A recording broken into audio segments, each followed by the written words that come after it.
Good morning. It's Sunday morning, and I've been reading the paper and reading some news and different things on my smartphone. I'm actually recording this on my tablet. These are my prescription reading glasses.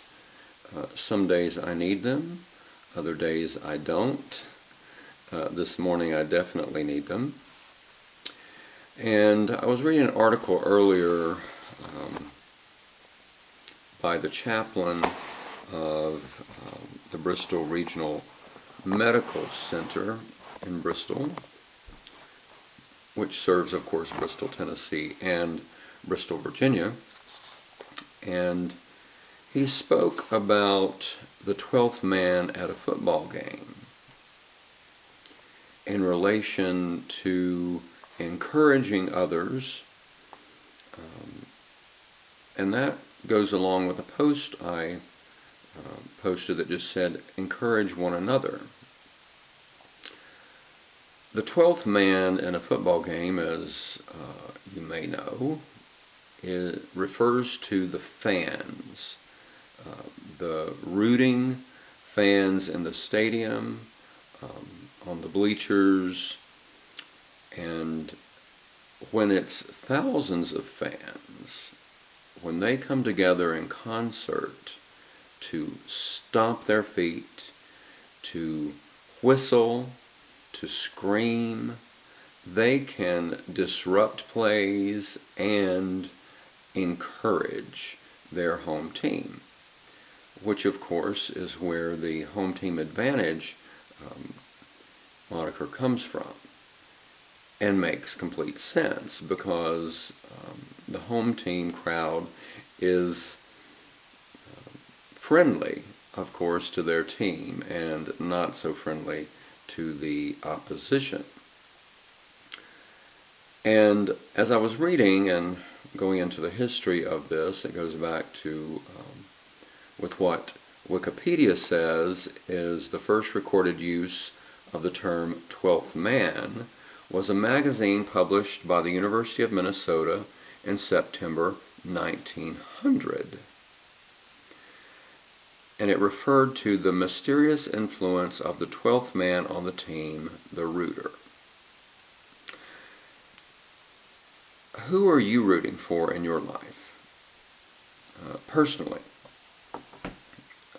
are you rooting for your siblings, your parents, your children, your grandchildren? Are you rooting for yourself? Or, as so many people often do, in my opinion, is they'll put themselves last. And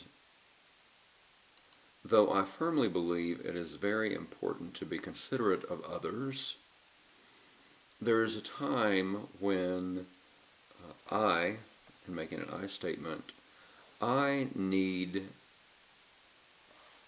to put out my voice, or put out to the world what my heart is urging me to say, to be thoughtful in that, and to, in the words of A.C. Hendricks, excuse me, it's my turn. Which means I'm not going to sit at the back of the bus.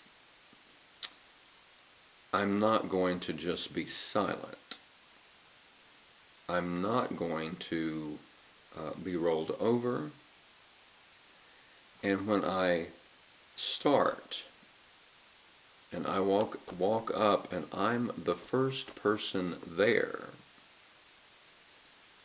I'm not going to, at certain times, I'm not going to give in and give up.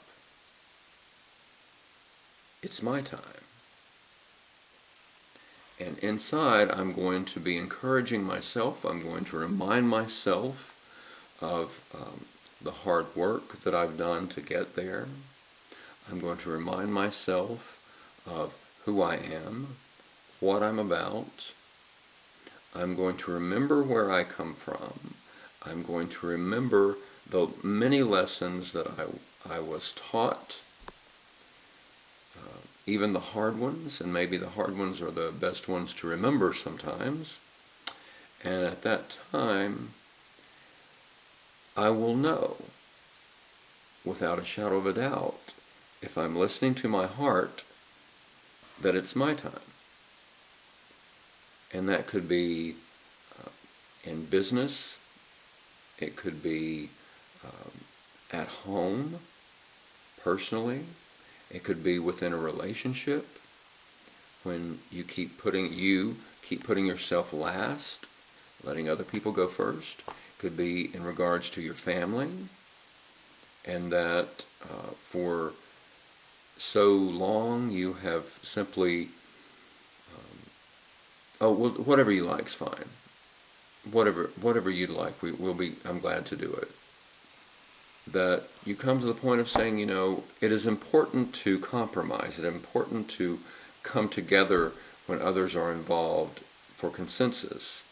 And it is important to say, today, this is about me. I'm being real. This is what I want. This is where I want to go. This is what I'm up to. Whether it's, I really want to go to the top of Roan Mountain, Tennessee, and take photographs and drink in that beautiful view from the top of that mountain, and to hike and just spend a few hours in nature in a beautiful place. And to say, this is what I'm doing. And perhaps maybe you'd like to go along with me. It could be, these are my goals. This is where I want to be in a year, in 5 years, whatever it may be. And to say, this is what I'm up to. This is what I really want to do and to accomplish. And I'm going to do whatever it takes to get there. Sometimes the 12th man is someone who loves us and is putting us forward in prayer. And as I was reading these things this morning, I got a bit choked up, and I was like, what is that about? I'm getting choked up about a football game? And I breathed into that, and I realized, no, under that was the memory that my mother, my adopted mom, Abby Rose, kept me in prayer throughout my life. And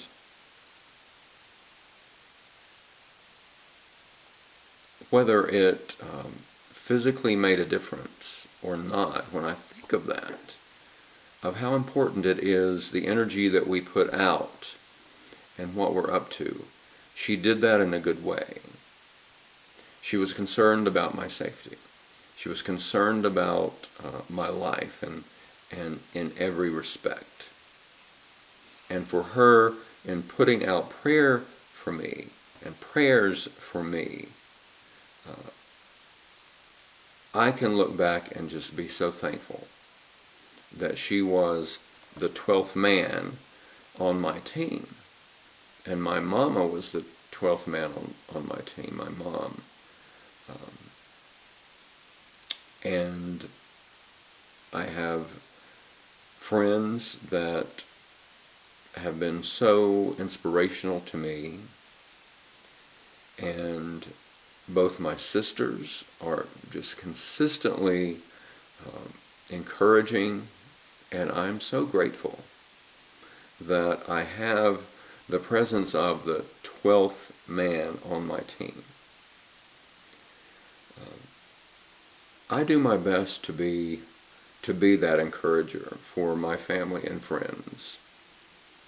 And There are times that I will send a message, whether it's a Facebook Messenger message or a text message or an email even, to let certain friends or family know that you came to mind in my spiritual prayer practice time, or you came to mind today, and I just send you really good energies for clarity of mind, for peace of mind, for strength, and for whatever you are dealing with, because some things that are very personal we don't share readily.